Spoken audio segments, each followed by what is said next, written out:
Ok, gracias por el recuerdo. Bueno, le estaba diciendo que el día de hoy vamos a hablar sobre la administración y descentralización fiscal y que cuando pensamos en fiscal, nos tiene que venir a la mente el fisco, es decir, el dinero que tiene el Estado. ¿Ok? El Perú tiene mucho dinero, ¿ok? Pero este dinero muchas veces no se puede administrar bien o muchas veces suele suceder, digamos, en los gobiernos regionales, digamos, en mi región de Arequipa, que no se ejecuta todo el dinero que recibe la región. ¿Esto por qué pasa? Quizá por muchas razones, por ejemplo, que no se tiene autoridades competentes para eso, no, digamos, el gobernador no puede contratar a personas completamente calificadas para hacer los planes o para ejecutar los planes que ya tiene hechos. Entonces, simplemente se devuelve ese dinero a Lima, ¿no? Que es de donde procede la mayor parte del dinero que tiene una región, ¿no? Entonces, cuando hablamos de administración y descentralización fiscal, estamos hablando de cómo se usa el dinero del Estado y cómo se te va a distribuir este dinero del Estado, ¿ok? Eso es básicamente lo que es la administración y la descentralización. Entonces, vamos a ver primero, ¿qué es administración? ¿Qué es administración fiscal? Como hemos dicho, es cómo se usa el dinero, ¿ok? Y la mayor parte del dinero que viene, que está dentro del dinero del Estado, proviene de específicamente los tributos que ustedes recordarán de la clase pasada, ¿no? Que existen tres clases, que algunos los puede cobrar el gobierno central, otros los puede cobrar las municipalidades directamente, ¿no? Entonces, ¿qué es un tributo? Un tributo, pues, es esta forma que tiene el Estado de obtener dinero de la ciudadanía, ¿no? Y que a veces son impuestos, ¿no? O sea, que se imponen y a veces son voluntarios, como son las contribuciones o las tasas, ¿no? Y estos tributos tienen la particularidad de que se crean por ley, ¿ok? Crean por ley. ¿Quién hace las leyes? El Congreso, ¿ok? Profesor, he visto que el Ministerio de Economía quiere crear varios impuestos o quiere modificar los impuestos. ¿Por qué está haciendo eso si solo el Congreso puede? Es porque le está pidiendo facultades legislativas al Congreso. ¿Ok? Le está diciendo, Congreso, ¿me deja hacer leyes? Y el Congreso le está diciendo, lo voy a pensar, ¿sí? Porque todavía no le ha dicho nada con respecto a eso. ¿Ok? Entonces, una vez que digamos, el Ministerio de Economía reciba este permiso, recién va a poder sacar las leyes que cambien estos tributos, ¿no? Hasta entonces no. Y una vez estén aprobadas, el Congreso las puede revisar, ¿ok? Eso para dejar un poco en claro esa situación de la coyuntura. Luego tenemos a la política tributaria. Para saber qué es política tributaria, primero tenemos que entender qué es política, ¿no? Yo estudio ciencia política, así que dentro de mi carrera tenemos varias definiciones de política, pero para este fin, política tenemos que entenderlo como lo usan las empresas, ¿no? Digamos, las empresas dicen, tenemos la política de, eh, de no hacernos responsables por las pérdidas que ocurran dentro de nuestro local, ¿no? Es decir, que tienen una medida, una forma de hacer las cosas, ¿no? En ese sentido tenemos que entender política. Entonces, política tributaria es la forma, las medidas que tiene el Estado con respecto a los tributos, con respecto a cómo se usan, para qué se usan, quién los cobra, quién los puede gastar, ¿no? En ese sentido tenemos a la política tributaria, ¿no?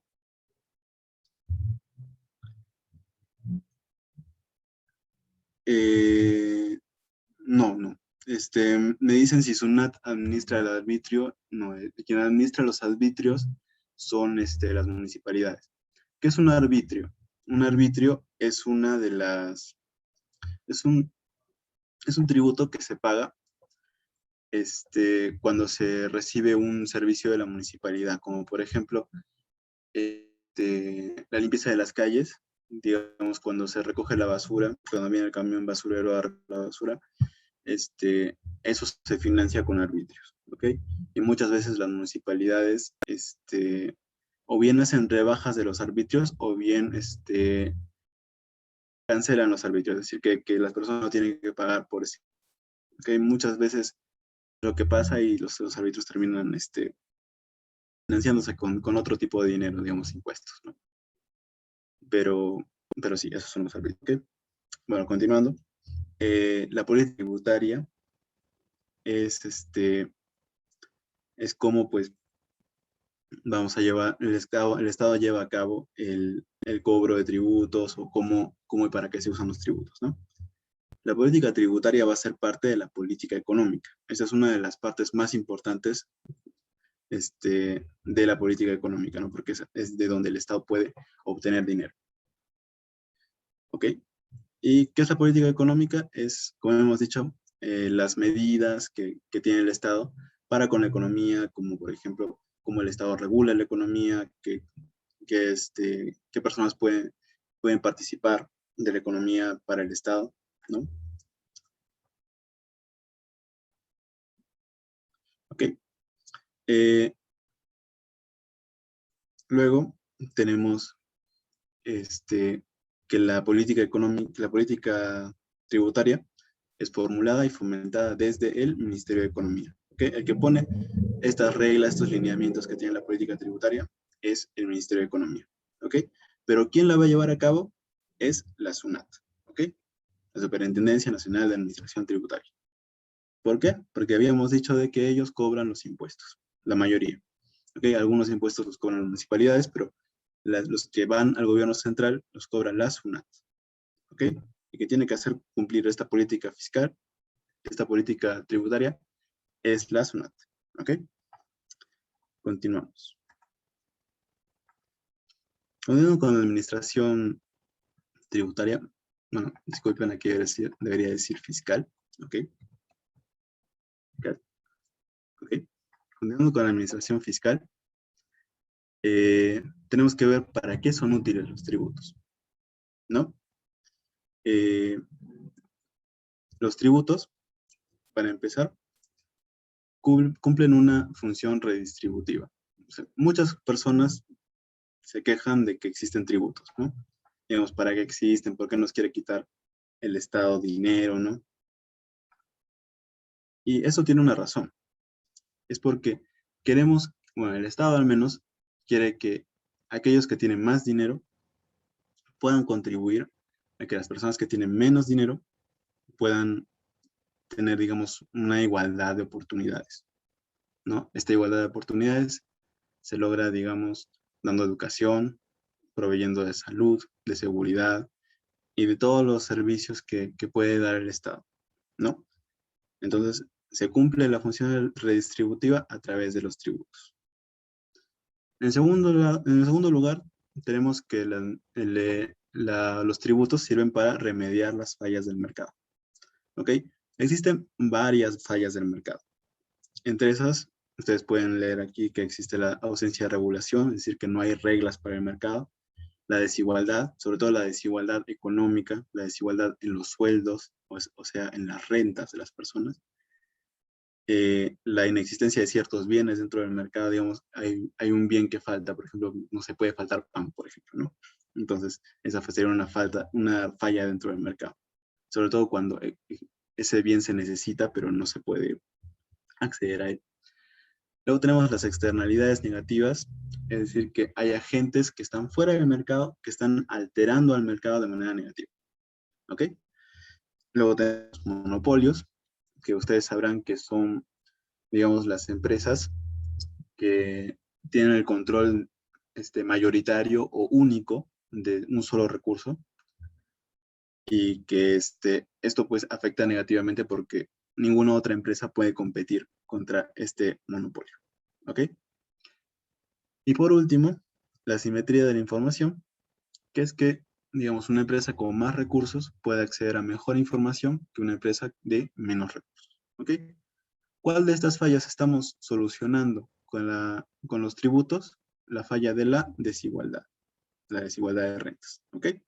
El resto de las fallas, obviamente el Estado también va a ir a solucionarlas, pero con los tributos solo se soluciona la desigualdad de rentas. ¿Ok? Y por último, tenemos que los tributos sirven para sufragar el gasto estatal, es decir, para pagar los sueldos dentro del Estado, para financiar todos los programas que se dan dentro del Estado. ¿Ok? Y con eso terminamos la parte de administración fiscal. ¿Ok? Hasta aquí, ¿alguna pregunta? Creo que había una pregunta.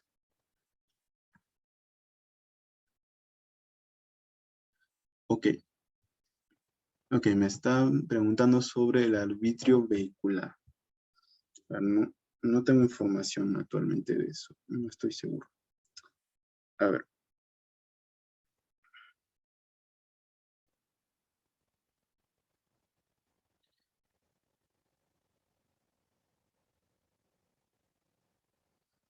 Ok, me preguntan sobre la economía de los incas, si tenía política redistributiva. No, o sea, digamos, cuando los incas daban topos a los pobladores, no creo que daban un topo por cada varón y medio topo por cada mujer para que cada uno de los ayllus pueda explotar este topo para utilizarlo para su propio, para que hagan agricultura, ¿no? Y para que también le puedan dar un tributo Profesor, una pregunta. sí, sí, Especialmente la SUNAT, ¿qué tributos son de su alcance de administrarlo? ok. Eh, Principalmente son el impuesto selectivo al consumo, el impuesto a la renta, el impuesto, el IGB, ¿no? No, entre otros tributos, ¿no? Que también hay el impuesto vehicular, si no me equivoco. No, no, el vehicular es Un- para los nacionales. en una pregunta también lo he visto que pone impuesto vehicular. No, no, el impuesto vehicular es más de las municipalidades, igual que el impuesto ¿El predial, arbitrio? igual que el Igual que impuesto, el arbitrio. no, no, los arbitrios los, los cobran las municipalidades. ¿Ok? Pero no, no es lo mismo, o sea, un arbitrio es más como una tasa, ¿ok? Porque tú estás pagando por un servicio, ¿ok? En cambio, cuando pagas este impuesto vehicular, que no recuerdo el nombre exacto en este momento, pero es un impuesto, es un impuesto que te ponen por tener un carro, pero ¿El no te están impuesto dando ningún. vehicular es del 10%? No estoy seguro sobre la cantidad, no podría decirte algo De que la no. renta, profe. La renta, de eso Creo que depende varía, de qué ¿no? tipo de impuesto a la renta, porque De uno por existen ciento a 5%. varias categorías. Eso va subiendo dependiendo de si tienes un trabajo formal, si ganas más de media UIT, o si tienes una empresa o si eres independiente, ¿no? Profesor, Existen varias disculpe, cosas. pero no se medía el tamaño del área. ¿Qué hay? No, no, no. El impuesto a la renta se cobra sobre el sueldo de las personas. No, Sobre el hablo de. área, Me confundí, me confundí. Hay otro. es el Eh, impuesto predial del que estás hablando, que es sobre el eso. área. Sí, sí, es el impuesto predial. Ese también lo maneja la SUNAT, ¿no? No, eso lo maneja las municipalidades. Las municipalidades Ah, ok, en ok. La general municipalidad, entonces. cobran los impuestos Vale, que vale. se dan dentro de su territorio. Porque Ya, eso como sí se mide en el tamaño, ¿no? En el área. si el impuesto predial se cobran dentro del área, sí. Ok, ok. Muchas gracias. No solo del área, sino también del valor del inmueble. Porque, digamos, no es lo mismo una casa de un piso que una casa de 3 pisos. ¿Sí? Continuando con lo de los incas, no es parte de una política redistributiva. No es que el Inca esté dando de las personas que tienen más a las personas que tienen menos, sino simplemente el Inca está repartiendo la tierra que él tiene, porque recordemos que dentro de las monarquías, como era el Imperio Incaico, se, el rey, es decir, en este momento el Inca, ¿no? Era, era el dueño de esa tierra, ¿ok? Básicamente es eso. ¿Alguna otra pregunta?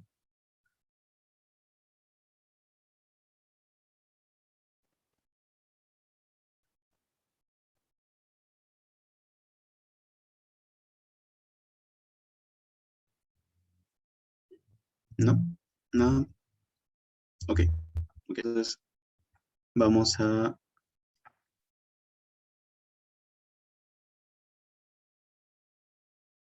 vamos a pasar ya a la siguiente parte, ¿no? Que es sobre la descentralización. Yo estoy seguro de que ustedes han escuchado esta palabra está muy de moda dentro de los debates políticos. Sí, hay algo en el chat. Ok. Bueno, la descentralización está de moda, ¿no? Se habla mucho de esto en debates políticos, muchos gobernadores regionales seguramente ahora que se vienen las elecciones regionales van a hablar de que es necesaria la descentralización, ¿no? Pero la descentralización no siempre ha sido un tema importante para nuestra clase política ni para nosotros mismos. De hecho, el siglo pasado existían muchos países que se jactaban de tener economías centralizadas y planificadas, ¿no? Ustedes conocerán, digamos, a la Unión Soviética o a la China del siglo pasado, ¿no? Entonces, no siempre ha existido este apoyo a la descentralización. Pero para conocer a la descentralización, primero tenemos que conocer a la centralización, ¿ok? Porque cuando queremos deshacer las centralizaciones es cuando hablamos de la descentralización recién. O sea, para que haya descentralización tiene que haber habido centralización antes. Entonces, les voy a contar el chisme histórico de esta clase, ¿no? Para un poco que tengan el contexto de por qué queremos eso en este momento.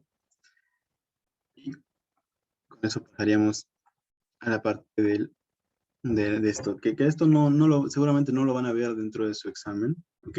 Pero es un contexto que yo creo necesario para que puedan entender por qué estamos tocando este tema, ¿ok?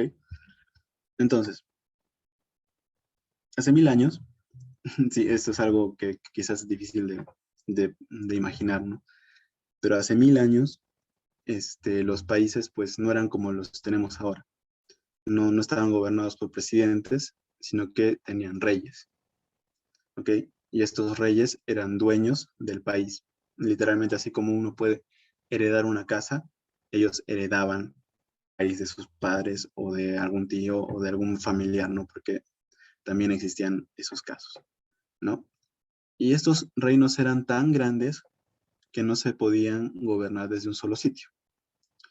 ¿Y por qué no se podían gobernar desde un solo sitio? Porque, bueno, eran otros tiempos. No había internet, no había medios de transporte lo suficientemente rápidos como, digamos, un auto o un avión o barcos como los conocemos ahora. Todo se hacía a caballo, ¿no? Y tampoco habían, digamos, caminos asfaltados en los que se hiciera fácil este viaje, ¿no? Entonces, como no había esa capacidad de comunicación, el rey tenía que delegar el gobierno de sus tierras a otras personas. Y esas personas eran conocidas como nobles, que tenían títulos muy, muy variados, como pueden ser de conde, duque, marqués, etcétera, ¿no? Entonces, ustedes aquí pueden ver en este mapa de Francia que se divide pues, en varios ducados y condados, ¿no? Y ven en esos puntitos azules que eran los dominios del rey, lo único que el rey controlaba en ese tiempo, directamente. Entonces ustedes pueden ver que al menos en territorio, los nobles tenían más poder que el rey. Entonces, ¿podemos hablar de un estado descentralizado en el feudalismo? Sí, sí, porque las regiones tenían más poder que el rey. Pero algo cambió para que pasemos de esa descentralización absoluta a la centralización que fue el Estado absoluto. ¿Ok? ¿Y qué pasó? Pasó uno de los eventos más dolorosos de la historia de la humanidad. Fue la peste bubónica. ¿Ok? Quizá ustedes habrán escuchado de este evento a propósito de lo que ha pasado, pues, actualmente, ¿no? De la pandemia del COVID-19. La peste bubónica fue también una pandemia que atacó a 3 continentes, Asia, África y Europa, ¿ok? Dejando sus peores cifras en Asia, ¿no? Porque fue ahí donde se originó. Pero en Europa, donde existía este feudalismo y donde hemos heredado nosotros nuestro estado centralista, murieron 1/3 de la población. Digamos, aquí en Perú por COVID, si no me equivoco, ha muerto 1 de cada 200 personas. Allí murió 1 de cada 3. Entonces, eso es...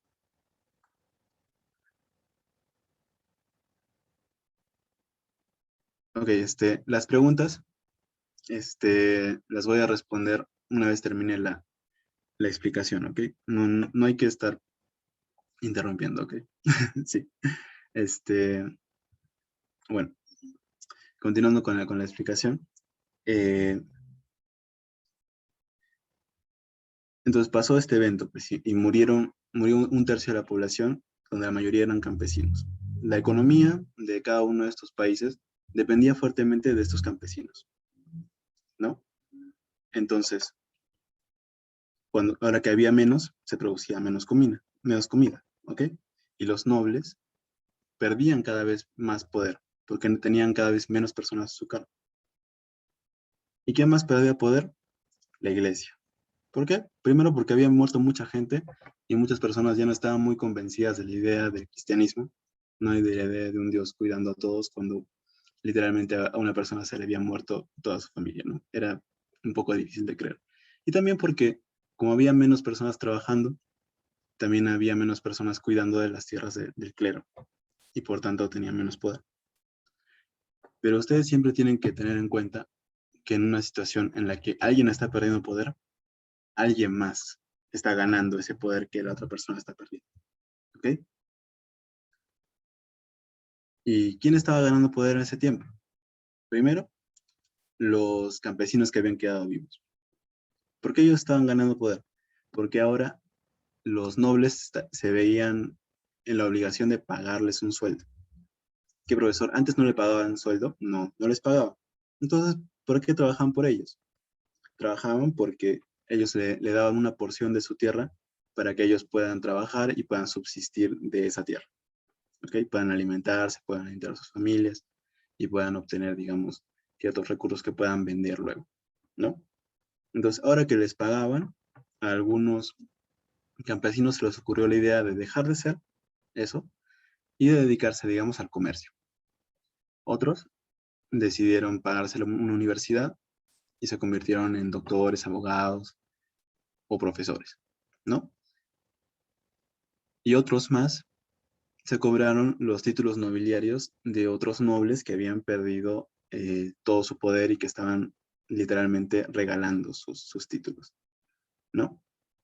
Pero alguien más se aprovechó de esta situación. Era el rey. ¿Por qué el rey? Porque el rey era la persona que tenía más recursos dentro de cada uno de estos países, ¿no? Entonces él se aprovecha de que los nobles ya no tenían nada de poder y logra consolidar todo su dominio en todo el territorio que se supone que era suyo. Crea un ejército que logra controlar ese territorio, ¿ok? Crea un montón de leyes que le permiten a él tener ese poder real sobre las personas, ¿no? Y se crea pues el Estado absoluto y ese es el que se llama también el antiguo régimen, ¿ok? Un régimen completamente centralizado donde solo una persona, es decir, el rey, tenía el poder. Entonces pasamos de la descentralización absoluta a la centralización absoluta. ¿Sí? Entonces, ¿se acuerdan de los campesinos que se habían vuelto comerciantes e intelectuales? Esos mismos no eran reconocidos por el rey como personas que merecían tener una posición alta en la sociedad. Entonces ellos, prometiéndole al resto de los campesinos que, que van a hacer reformas y van a hacer igualdad y libertad y fraternidad, ¿no? Como se decía en la Revolución Francesa, eh, ellos se oponen al gobierno del rey y crean, pues, su propio estado, ¿no? O sea, sacan al rey, le dan un golpe de estado, lo matan, ¿no? Deportan a su familia y ellos se convierten, pues, en los gobernantes de, digamos, Francia y eso también se iría eh, contagiando a otros países, ¿no? Entonces, eh, estos, pues, odian el poder absoluto, pero aún así conservan un aspecto de este poder absoluto, que era el centralismo, ¿ok?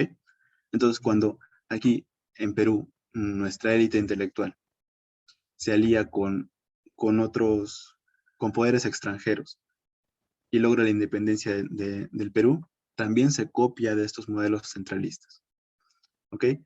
¿Por qué no se copia de otros modelos descentralizados, como digamos en Estados Unidos?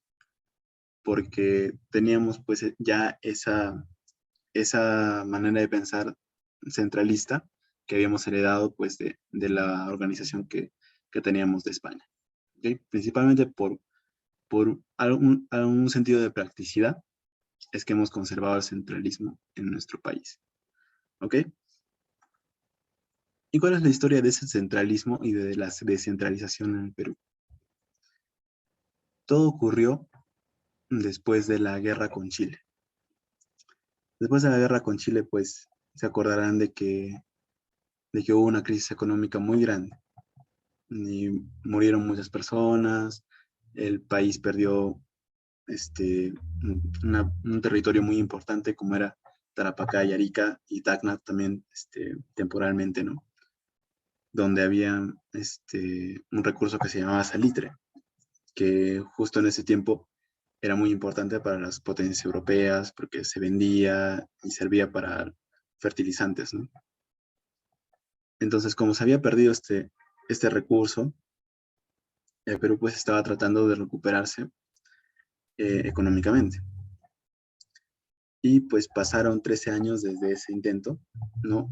Y llegó al poder un señor, que quizá ustedes recordarán, de sus clases de historia, que se llama Nicolás de Piérola. Nicolás de Piérola llega al poder con ciertas promesas de federalizar el Perú. Profesor, ¿qué es federalizar? Es cuando cada uno de los departamentos dentro del Perú, por ejemplo, puede tener su propia constitución, sus propias leyes, su propio congreso y recaudar sus propios tributos, ¿no? Y ser básicamente independiente del centro. Algo así como era en el feudalismo, ¿no? Solo que aquí sí existía democracia, ¿no? Entonces, Pierola promete eso, pero como todos los políticos del Perú, ¿lo cumple o no lo cumple? Obviamente no lo cumple. Entonces, justo en ese tiempo había una ciudad que estaba creciendo mucho. Esta era la ciudad de Iquitos, que se encontraba en el departamento de Loreto, que ustedes pueden ver en este mapa, ¿no? No sé si pueden ver el cursor, pero es el departamento más grande, se nota, ¿no? Ese Loreto también ocupaba lo que actualmente es Ucayali, ¿no? Porque Ucayali se separó de Loreto el siglo pasado recién. Entonces, desde este departamento de Loreto se genera una insurrección en contra de el gobierno centralista de Pierola, ¿no? Y le demandan de que cumpla esta promesa, de que haga federal al país. Y Loreto, pues, crea su propia constitución y se vuelve de facto en ese tiempo el primer estado dentro del estado del Perú. Ellos no querían separarse del Perú, obviamente, solo querían más autonomía. Obviamente, aunque Loreto sea mucho más grande que muchas de las otras provincias, no tenía tanta población. Entonces, fue muy fácil para el gobierno aplacar esa rebelión. ¿Ok? Pero el sentimiento de descentralizar el país, de quitarle el poder a Lima, continuó. ¿Ok? Después por así decirlo, después de 70 años, después del gobierno de Morales Bermúdez, hubo un intelectual peruano llamado Javier Pulgar Vidal que propuso otro intento de descentralizar el país, que era crear estas regiones que tuvieran tanto costa, sierra y selva, ¿no? Y dividir el país pues en esto, ¿no? Y darles más autonomía. ¿Se logró? No, porque simplemente quedó en una propuesta. ¿Ok? Pero inspirado en eso, ya en el gobierno de Alan García, en el primer gobierno, allí por el 85, se propone este nuevo modelo de descentralización. ¿Ok? Ustedes pueden ver, no sé si se ve, que había un departamento que se llama Víctor Raúl Aya de la Torre. Obviamente esto fue hecho por el APRA, ¿no? Porque su fundador es Víctor Raúl Aya de la Torre, ¿no? Y esto también fracasó. ¿Por qué? Porque, bueno, se propuso justo más o menos al final del gobierno de Alan García, y cuando llegó Fujimori al gobierno, deshizo todos los gobiernos regionales que recién habían sido elegidos, e instaló unas juntas de gobierno que eran controladas desde Lima. ¿Ok? Es decir, que en vez de avanzar con la descentralización, se retrocedió durante los 90. ¿Ok? Entonces, así es como llegamos a la actualidad. Esto ya va a entrar en su examen. ¿Ok? Entonces, como habíamos dicho, ¿qué es descentralización? Es deshacer la centralización, es quitarle el poder a la capital. ¿Ok? Y repartirlo pues para los departamentos. ¿Ok? Entonces, descentralización implica que ha existido centralización. Existen varios tipos de descentralización. Vertical, horizontal, ¿no? ¿Qué es vertical? Que el poder se va repartiendo desde arriba hacia abajo, digamos, desde el presidente hacia las municipalidades, ¿no? Eso es vertical. Horizontal, que se reparte el poder dentro del mismo nivel, digamos, eh, por ejemplo, una municipalidad importante en Arequipa, como por ejemplo puede ser Yanaguara, ¿no? Que es una municipalidad que tiene muchos recursos, le da más poder, digamos, a una municipalidad un poco más alejada, como puede ser Yura, ¿no? Digamos, eso es lo que sería horizontal. Luego tenemos la descentralización fiscal, que es la que vamos a ver actualmente, ¿no? Fiscal o, bueno, sí, fiscal, ¿no? Que es la descentralización de los recursos del Estado, ¿ok? Luego tenemos la descentralización funcional, que está muy ligada a la fiscal, ¿no? Que es que le damos más funciones a la periferia, ¿no?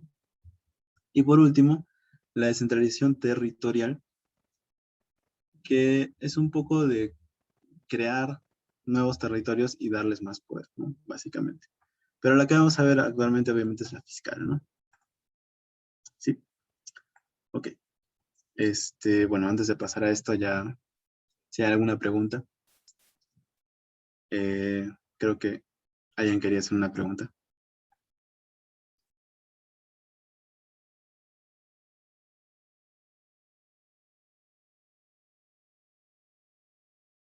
¿Sí? ¿No? O si no la guardo para el final, pues. Allá, allá. Ya, ¿quieres que te active el micro? Ok. Ya, ya, puedes hablar. Profe, disculpe, una pregunta. Sí, Tengo dos preguntas. ok, sí, Ya. dime. La primera pregunta era, no sé si es el tema, pero es sobre la canasta. ¿Dónde está? Era sobre la canasta, de que si podemos asumir de que en el 2020, de la canasta de 2018 a la canasta de 2020, podemos asumir que los gastos más se basan en destino, o sea, los gastos en los bienes han reducido y más se le destinan en los servicios. Ah, bueno, no, La no canasta sé de cómo. consumo. Claro, claro, sí, la canasta básica familiar, si no me equivoco. Podemos asumir que Eh, más se gasta en servicios que en consumo. bueno, más en servicios que en bienes. Normalmente Ujú. los servicios suelen ser más costosos que los bienes, así que si es que tú tienes datos que digan que se gasta más en servicios, pues sí, o sea, yo creo que sí, ¿no? Digamos, también aumentan, aunque no creo, porque también por el mismo tema de la pandemia y el mismo tema de la escasez de Pero ciertos bienes. es de este, 2018 hasta 2020. No, todavía no entra la pandemia. en 2020 sí hubo pandemia. Bueno, No, inicios, enero. ok, ok, ok. Ya, entonces sí. Sí, sí, sí puede ser que los Es que recursos, que los servicios tengan más ese impuesto. preguntan así a seca. ¿Cuál? Y otra pregunta es sobre, es que preguntaron así a secas. O sea, sin tabla, sin nada. ¿Ya? Y la otra pregunta es sobre la masa monetaria. ¿Qué institución lo regula? Creo que es el BCRP, ¿no? Sí, el Banco Central de Reserva regula cuántos billetes hay y él emite los billetes y las monedas, Y el nivel de precio es el INEI, ¿no? Si no me acuerdo. como el nivel de precio. El nivel de precio. Mide los niveles de precio del Niveles de consumo. precio. Del consumo. Ah, ya, El, ya, ya. el Ok, INEI. sí. Sí, sí. El INEI hace encuestas a los hogares, a los diferentes hogares. Entonces, sí, del INEI puedes encontrar información sobre la canasta básica, sobre lo que consumen las personas, sí. Y el MEF. ¿Cuál es su función? Bueno, el Ministerio de Economía y Finanzas, como hemos visto, una de sus funciones es Ajá. la política económica, la ¿Cuál es política su función? monetaria, que tiene más funciones como por ejemplo, pues puede proponer, digamos, que Y hay ahí la última pregunta. modificaciones en los impuestos, puede proponer la política arancelaria, quizá Exportaciones e asociarse con importaciones. los... ¿Sí? Dime. Básicamente de exportación e importación. Eso es más del MINCETUR, Ah, ok, del ok. Ministerio de Comercio Exterior y Turismo. Pero no, el Ministerio de Economía es más de la economía, pues. La SUNAT, por ejemplo, pertenece al Más Ministerio de como una teoría. Economía. Más como una teoría económica. No, no, no, no. No, no es más como una teoría económica, sino de cómo se usan los recursos dentro del Estado, quiénes pueden acceder a la economía, cómo se regula la economía, todo eso lo ve el Ministerio de Ah, Economía y política Finanzas. económica. Sí, toda la política Ah, ok, económica. ok. Ok, sí, Ok, muchas gracias. Solamente era eso. ok, sí, no te preocupes. Sí, sí, sí, también controla el presupuesto. Muy bien, muy bien. Sí, el Ministerio de Economía tiene su página de transparencia. Si ustedes pueden acceder a eso, pueden ver cómo se gasta todo el presupuesto nacional, cómo se distribuye. Y van a ver también un poco de eso de la centralización, ¿no? Porque, digamos, si no me equivoco, las cuatro quintas partes, o sea, el 80% del gasto que se hace desde el gobierno central. ¿Ok? Y eso pues es preocupante quizá para algunos, ¿no? Porque le da mucho poder al INE. Bueno, eh,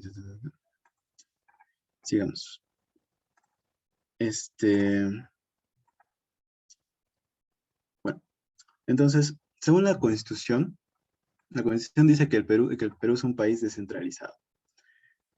Sabemos que esto no es cierto, pero funcionalmente, es decir, en las leyes, o sea, por cómo está organizado el Estado, sí decimos que es un Estado descentralizado porque, digamos, los departamentos han adquirido cierta independencia del poder central, porque, por ejemplo, podemos escoger a nuestras propias autoridades, ¿no? Eso es algo que no ha existido siempre, ¿no? Digamos, a inicios de la República eran escogidos desde el centro, desde Lima, eran escogidas las autoridades que iban a gobernar cada uno de los departamentos, ¿no?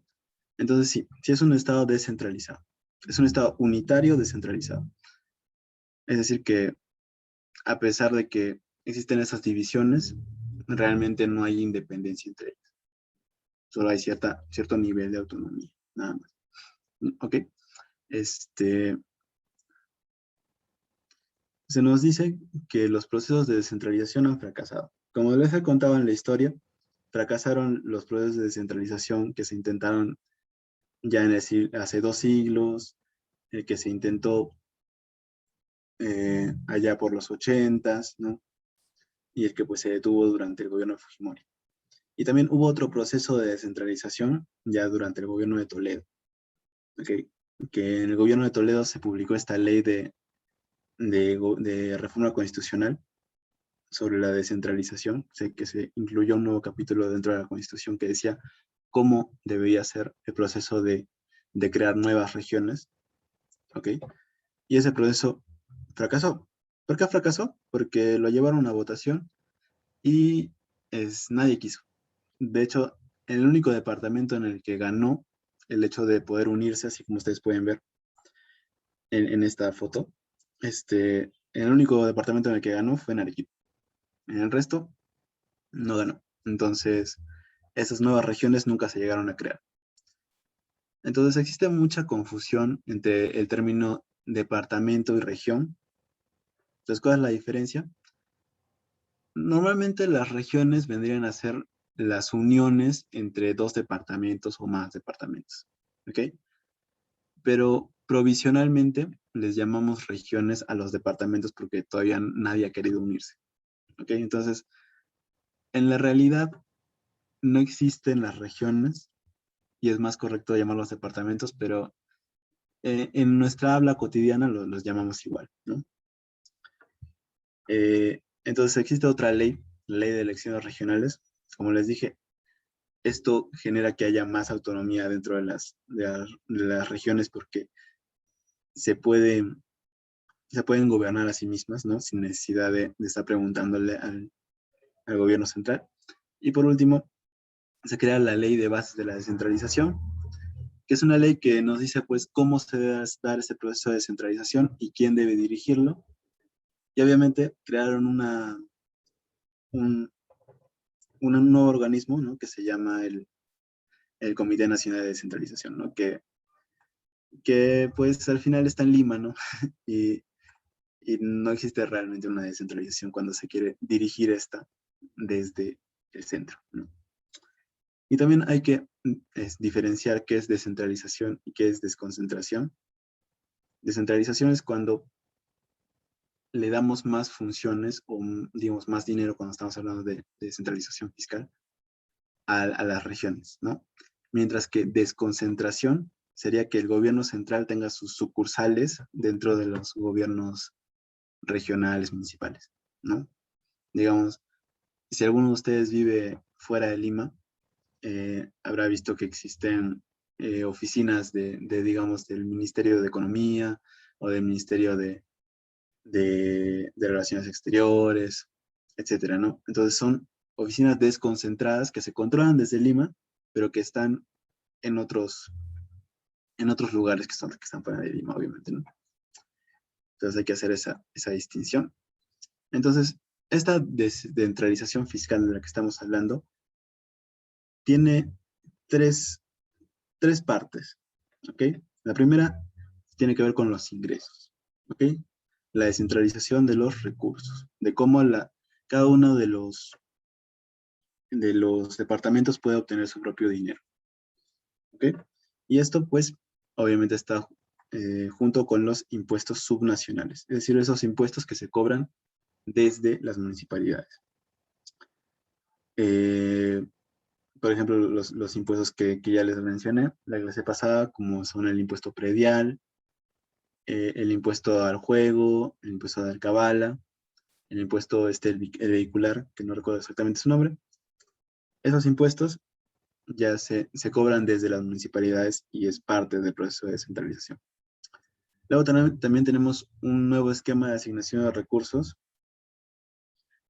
que es que estos recursos se puedan asignar, digamos, de acuerdo a proyectos, ¿cómo se dice? A presupuesto por resultados, ¿no? Que es algo así innovador que se ha dado, que es que, digamos, si una municipalidad tiene un objetivo y lo cumple, entonces a la siguiente vez que le pida dinero al gobierno central, este gobierno central le va a poder dar más dinero, ¿no? Como una especie de incentivo, ¿ok? Y en esto van a intervenir tanto FONCOR como FIDE, ¿no? Y también, como parte de este esquema de asignación de recursos, se hace un fortalecimiento a la SUNAT para que pueda conseguir más recursos para que más recursos puedan repartirse a las regiones, ¿no? Y también tenemos que darnos cuenta que aún hay ciertos retos que no hemos podido superar dentro de esta descentralización de los recursos, de los ingresos que van a tener las municipalidades o los gobiernos regionales, ¿no? Que primero, que los impuestos son solo el 50% de lo recaudado. Digamos, para el gobierno central es más que el 50%. Entonces, se quiere llegar a una cifra mayor para las municipalidades. Y se ha hecho algo con respecto a eso.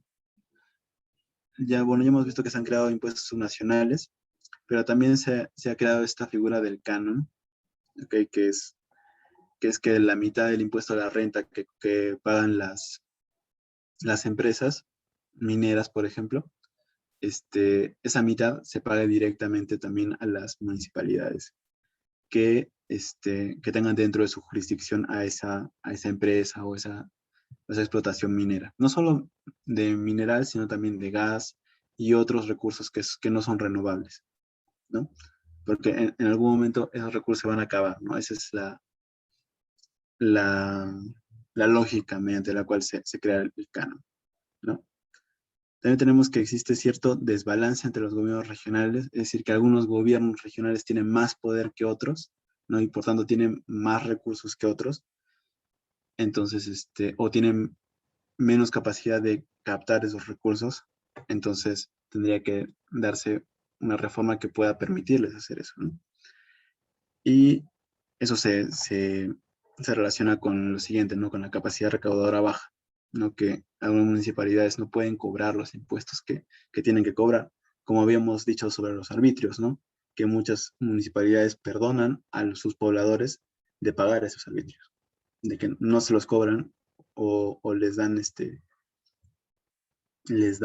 facilidades para pagarlos, ¿no? Y por último, un esquema de transferencias importante que no existe, ¿no? Que no existe, bueno, o sea, al menos en el tiempo en el que se escribía esta guía, no existía un esquema de transferencias que incentivara que los gobiernos puedan usar bien sus recursos, ¿no? Pero que ahora sí, pues con este presupuesto por resultados, existe algo pues un poco mejor de lo que había antes, ¿no? Luego ya en segundo lugar, vamos a ver a esta descentralización del gasto, o sea, de darles más capacidades a las municipalidades, a los gobiernos regionales, de ver cómo van a gastar ellos su propio dinero, ¿no? Esto, ¿por qué les damos esta capacidad? Primero porque es más eficiente, ¿no? Porque el mismo gobierno regional, digamos, de Puno, por ejemplo, conoce mejor los problemas de Puno de lo que los conoce, digamos, el gobierno central, ¿no? Desde Lima. Entonces, es más eficiente que ellos puedan hacer sus propios planes y no tengan que seguir los planes que se dan desde Lima. Aunque siempre no pueden ser contradictorios con el presupuesto nacional de la República, ¿no? En segundo lugar, tenemos que es en base a las preferencias de la población, porque hemos visto de que en cada uno de los gobiernos de las regiones, se elige a una autoridad, ¿no? Y esa autoridad seguramente, bueno, al menos en teoría, sigue lo que la población que lo ha elegido le manda, ¿no? Entonces, este, este gasto se daría pues en favor de lo que quiere la población. Y por último, porque da mayor estabilidad macroeconómica, y esto está ligado a las dos anteriores, porque digamos, eh, si uno conoce mejor la situación macroeconómica de su región, entonces va a poder dar mejores políticas económicas de acuerdo a eso, ¿no? Y luego, existen varias etapas dentro de la asignación del gasto, ¿no? Digamos, cómo es que alguien obtiene capacidad de gasto de Lima. Primero tendría que uno formular una política pública, es decir, un plan de cómo se va a gastar ese dinero. Digamos, vamos a construir un parque, vamos a renovar ciertas pistas, vamos a a darle mantenimiento a las tuberías, etcétera, etcétera, los gastos que se dan pues dentro de una municipalidad. Y eso pues se envía a Lima, obviamente. Y luego pues una vez ya se recibe el dinero, eh, pasan esas dos etapas. Primero la provisión y la administración, ¿no? Que es cuando la entidad ya está dando el servicio. Y en segundo lugar, la producción y distribución, que es cuando la entidad está preparando el servicio para que se pueda dar a la ciudadanía y luego cuando lo planifica, pues cómo este servicio se va a diseminar por las diferentes jurisdicciones que tiene pues la propia municipalidad. ¿Ok? Y por último ya vamos a tener a este endeudamiento subnacional. Es decir, cómo las propias municipalidades y gobiernos regionales pueden adquirir deudas. ¿Ok? Porque el Estado se endeuda. ¿Ok? Y se endeuda muchas veces porque le faltan recursos. Hemos dicho que el Estado tiene mucho dinero, pero muchas veces ese dinero no es suficiente para todas las necesidades que se tienen que cubrir. Porque lamentablemente estamos en un país que es pobre y que no tiene la capacidad de recaudar todo el dinero que se produce. Que eso también es un tema que tenemos, ¿no? Que es la informalidad. Y entonces, como toda deuda, tiene que existir límites para esta deuda, porque, digamos, si dejamos a los gobiernos regionales endeudarse todo lo que quieran, pues al final van a terminar quebrando el Estado, ¿no? Digamos, ese es el pensamiento que se tiene, ¿no? Entonces, ¿qué límites deben tener? Primero, disciplina de mercado. Es decir, no poder endeudarte más de tus capacidades de pagar. ¿Ok? Segundo, la cooperación de entidades para implementar controles. Es decir, que, digamos, la entidad que se quiere endeudar, por ejemplo, el gobierno de la municipalidad de Bajo Viabo, en, en Bellavista, en San Martín. ¿Ok? Ahí quiere endeudarse por cierta cantidad. Entonces, esa municipalidad que quiere endeudarse tiene que cooperar con, digamos, su gobierno regional, tiene que cooperar con la presidencia, tiene que cooperar con la Contraloría, para que estén controlando ese proceso de cómo se va a endeudar. ¿Ok? En tercer lugar, tenemos que tiene que haber reglas de endeudamiento. ¿Ok? Eso está, pues, en varios instrumentos legales como leyes, ¿no? Que te dicen cómo endeudarte, cuáles son los límites de ese endeudamiento. Y por último, que tiene que haber controles administrativos directos. Eso a través, pues, de los organismos de control del Estado, que son como la Contraloría, por ejemplo, ¿no? Eh, Siguiendo con esto, existe una ley bueno, existió una ley, esa es una ley antigua, que era la Ley de Prudencia y Transparencia Fiscal. Si no me equivoco, la publicaron en el 98. Y con esta ley, pues, no se logró mucho con avanzar de estos límites que se ponen en el endeudamiento subnacional, y se reemplazó por esta ley de responsabilidad fiscal, que es la que tenemos actualmente. ¿Ok? Y se dice que esta ley tiene ciertas limitaciones, que deberían cambiarse en ciertos puntos. ¿Y cuáles son esos puntos flacos que tiene esta ley? Primero, que no evita que exista endeudamiento rápido, ¿ok? Que no tiene muchas trabas para la propia municipalidad para que pueda endeudarse, ¿ok? ¿Por qué? ¿Por qué queremos evitar que se endeuden rápidamente? Porque muchas veces cuando se da este endeudamiento rápido, se da pues con corrupción, ¿no? Se da con personas que están pagando coimas para hacer este proceso más rápido, o para que se prefiera a una entidad financiera sobre otra, ¿no? Entonces se quiere evitar eso. En segundo lugar, eh, se quiere dar un mejor uso a los recursos de endeudamiento. ¿Por qué? Digamos, esto es algo que pueden llevarlo, digamos, a su vida personal, ¿no?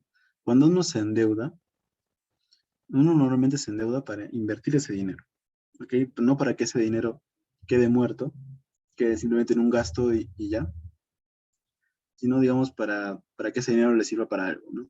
Digamos, para construir una casa, para tener un negocio, ¿no? Entonces, se dice que también las entidades públicas deberían poder invertir en ellas mismas, en tener mejores profesionales, en tener mejores infraestructuras, en tener una mejor organización interna, ¿no? Que se pueda usar ese dinero en algo que vaya a hacer que la propia municipalidad pueda en el futuro recaudar más dinero mejor o para que pueda controlar mejor su territorio, ¿no? Por ejemplo, o sea, siempre tratando de mejorar gracias a ese dinero que viene del exterior. Luego, se dice que le faltan mejores topes a la ley de responsabilidad fiscal, o sea, que no existe un tope, no existe un tope demasiado alto, de hecho, dentro de la ley de responsabilidad fiscal. Entonces, que debería bajarse para que este endeudamiento subnacional se pueda dar, pues, con menos riesgos, ¿no? En cuarto lugar, tenemos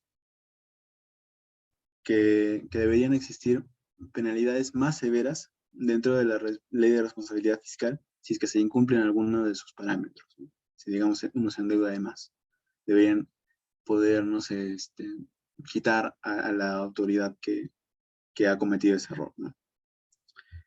Y por último, que esas penalidades estén descentralizadas, es decir, que haya, eh, ¿cómo decirlo? Entidades especializadas, descentralizadas, que no estén dentro del gobierno central, que puedan fiscalizar a las entidades que se pueden endeudar, ¿no? Y que puedan pues darles esas sanciones, ¿no? No tanto que el gobierno central esté controlando a los gobiernos regionales, sino que los gobiernos regionales puedan controlarse a sí mismos, por así decirlo, ¿no? O que se pueda controlar desde el mismo gobierno regional. Sí, ok. Y con eso llegamos al final del tema de hoy día. Así que ahora sí, sus últimas preguntas.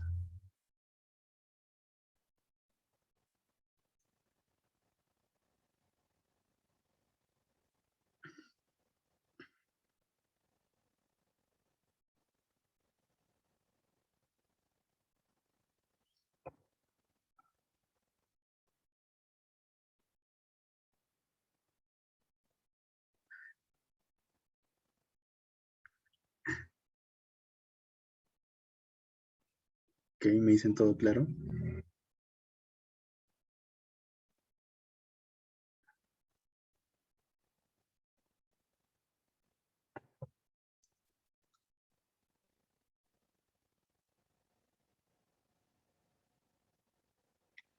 Ok, todo claro, profesor.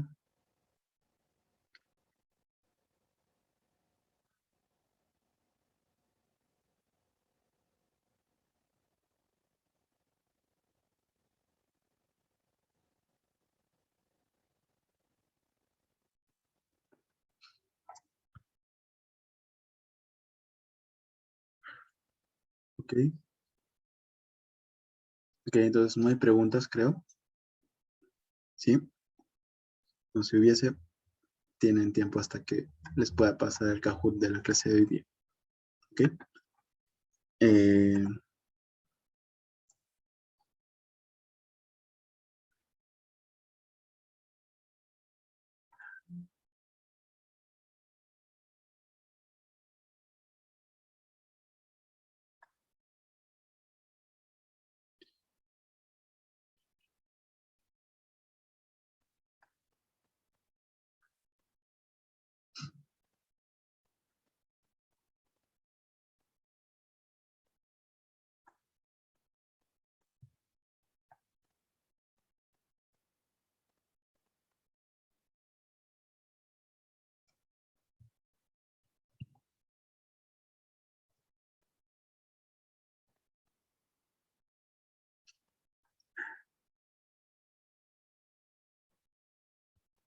no. Creo que no sé.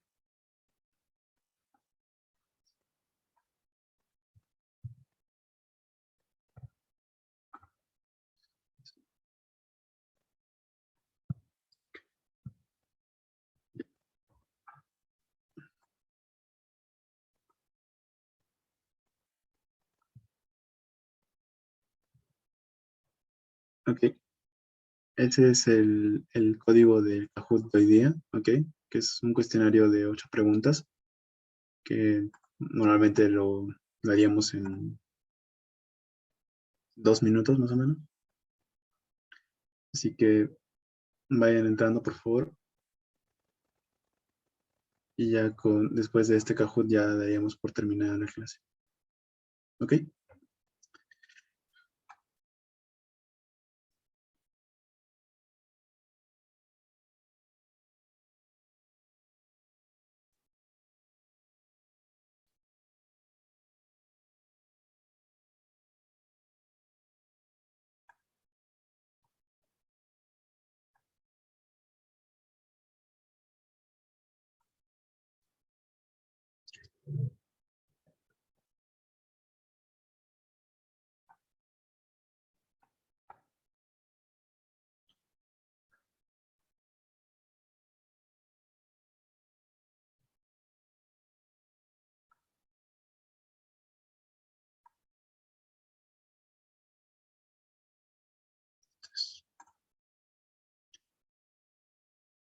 Ok. Supongo que ahora se ve la pantalla del Kahoot. Perdedor, ¿por qué?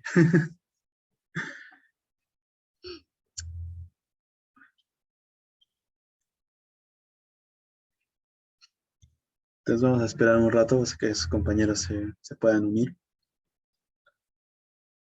Ok.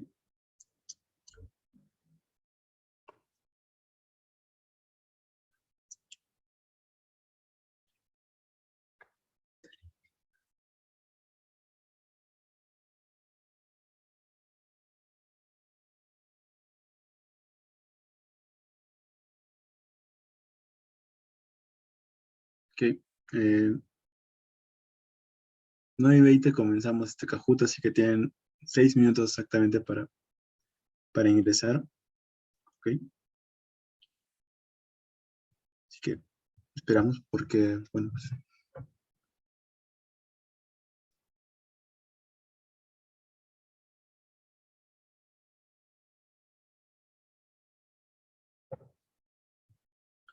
que ya somos 8, faltarían 6, si es que, bueno, todos llegan a conectarse.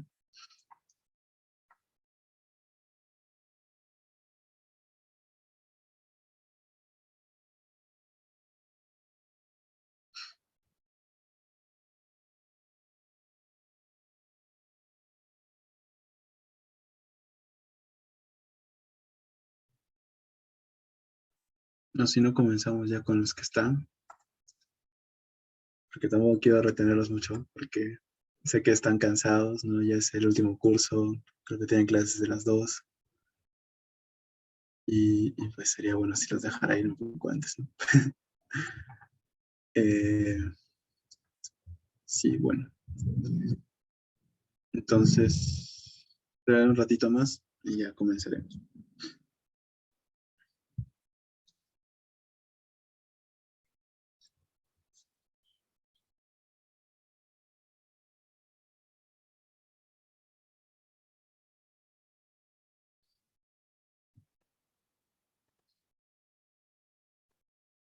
Ok, sí, entonces ya vamos a comenzar no sé, medio minuto, ¿sí? 9:17 comenzamos, ¿ok? Ya para que estén listos.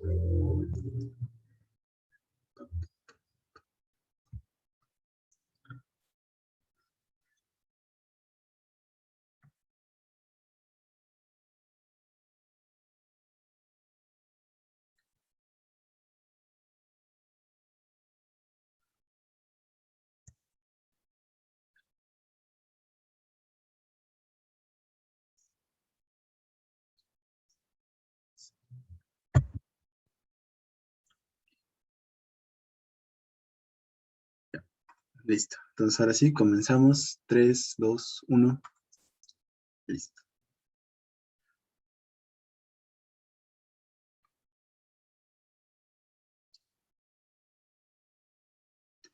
El Estado, para cumplir su función redistributiva del ingreso, recauda. ¿Qué recauda?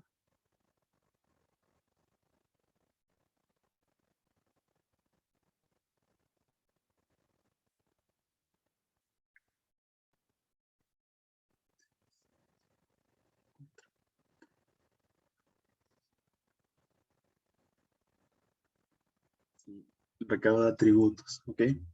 Ustedes ya saben. Recauda tributos de las personas que en general tienen más para redistribuir eso en las personas que tienen menos, ¿no? Dándole servicios y procurando pues esta igualdad de oportunidades, ¿no? Siguiente. El perdedor está ganando. Siguiente. La SUNAT formula la política tributaria.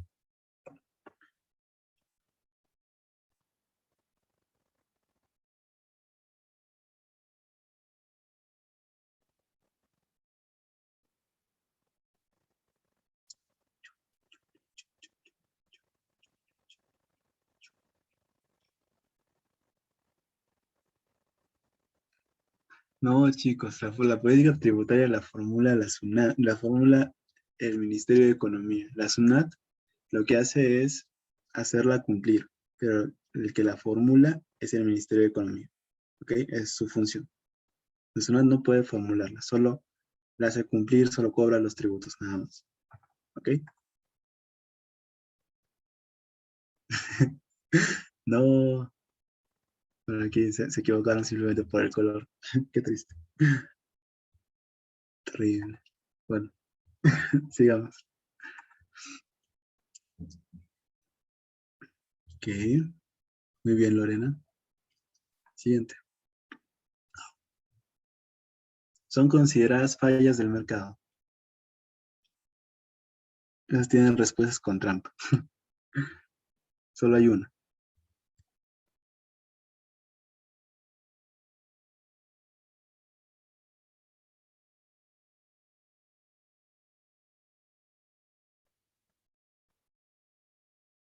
Exacto. La asimetría de la información. ¿Ok? ¿Por qué? Porque una dice la existencia de bienes públicos, no, no, no, es la inexistencia de bienes, nada más. La presencia de externalidades, no, no es cualquier externalidad, sino son las externalidades negativas. Y el caso del monopolio natural, no, solo los casos de monopolio que son perjudiciales. Porque hay algunos monopolios que sí son naturales, que son buenos, que son, por ejemplo, digamos, el monopolio que se tiene sobre el agua, ¿no? Que, digamos, sería muy, muy extraño que existieran varias empresas que proveyeran agua y compitieran entre ellas, ¿no? O sea, haría que el agua fuera un poco más cara y que, digamos,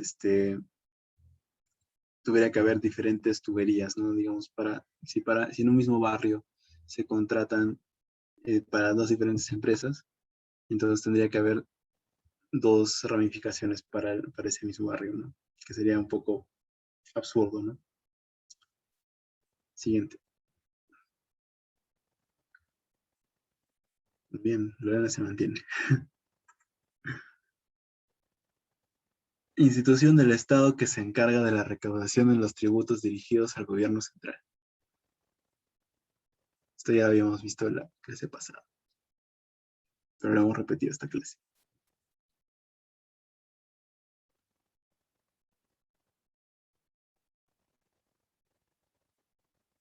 Exacto, ya, acá ya lo tienen completamente claro. Obviamente es la SUNAT.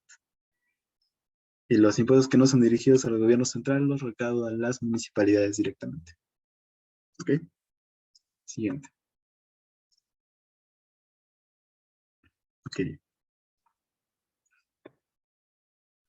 Según la Constitución, los tributos se crean, modifican o derogan ¿por qué tipo de norma?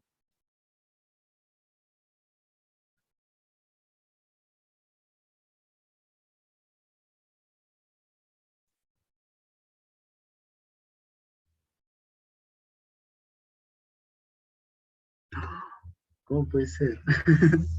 No, se crean, modifican o derogan por ley. Solo el Congreso puede crear, modificar o derogar tributos. ¿Ok? No el Ejecutivo, no ninguna municipalidad, solo el Congreso. ¿Ok? O también, digamos, el Ejecutivo con permiso del Congreso, pero es otra cosa. ¿Ok? El que tiene la capacidad es el Congreso que emite leyes. Solo el Congreso puede emitir leyes. ¿Ok? Entonces, solo los tributos pueden ser modificados por leyes. ¿Ok? Las demás, el decreto de urgencia, el decreto supremo de resolución ministerial, son normas que emite el Poder Ejecutivo, ¿no? El presidente y sus ministerios. ¿Ok? Siguiente.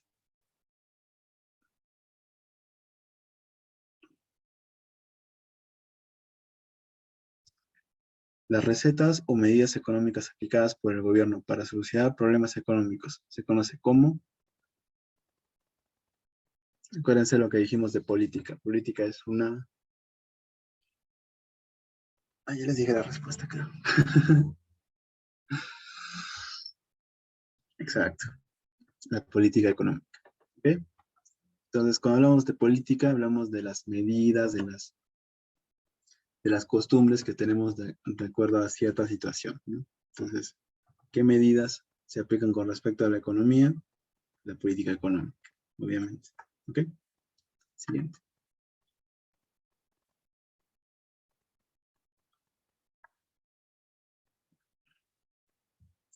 Es un tipo de descentralización. Vimos 5 tipos. ¿Cuál de esos está acá?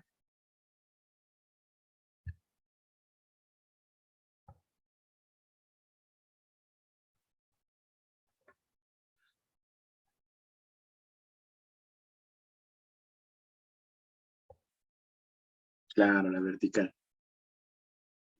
No hay descentralización económica, no hay descentralización social. Había vertical, horizontal, fiscal, funcional y territorial.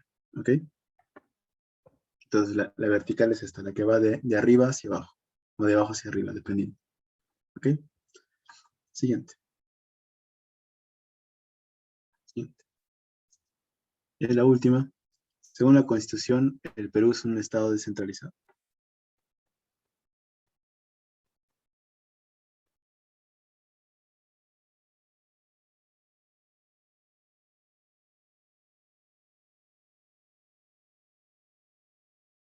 Exacto. La Constitución del Perú dice que el Estado peruano es un Estado unitario, descentralizado,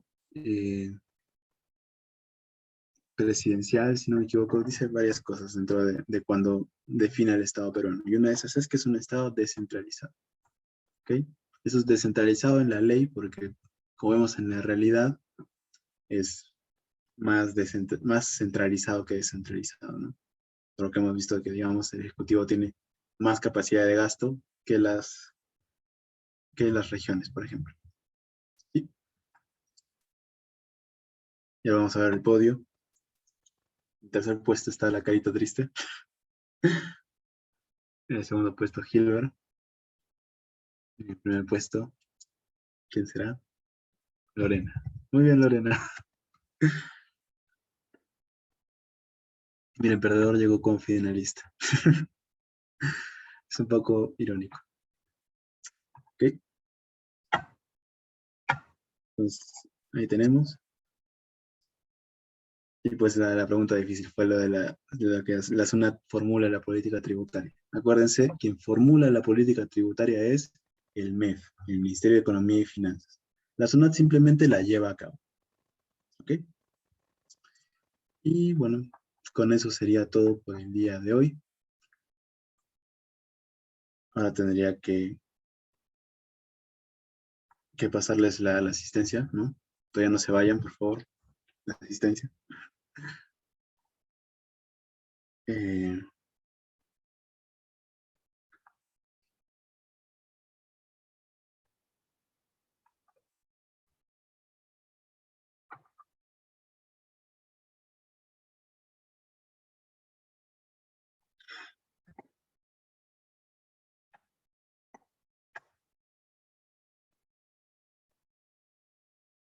Ok.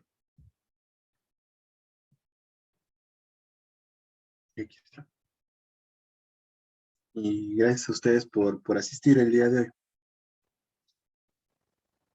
Veo que más o menos somos los mismos que en la clase pasada. No es la misma cantidad.